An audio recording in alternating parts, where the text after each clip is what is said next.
In this video, you'll learn how to log out of your OKX account using the OKX app. This process will ensure that your account remains secure when you are not using it.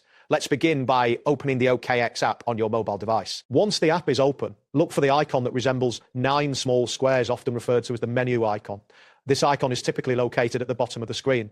Tap on this icon to access additional options within the application. After tapping the menu icon, you will see a variety of options displayed on your screen. Look for your profile information, which is usually represented by your account name or profile, to proceed to the next step. Once you are in your profile section, scroll down to find the logout option. This option may be located towards the bottom of the profile page. After locating it, tap on logout to initiate the logout process. After you click logout, the app may take a moment to process your request. You might see a loading indicator or a brief message confirming that you are being logged out. Wait for this confirmation to appear before proceeding. When the logout process is complete, you will be redirected to the app's main screen, where you will see the login prompt. This confirms that you have successfully logged out of your OKX account. It is important to ensure that you log out, especially when using shared devices, to protect your account information.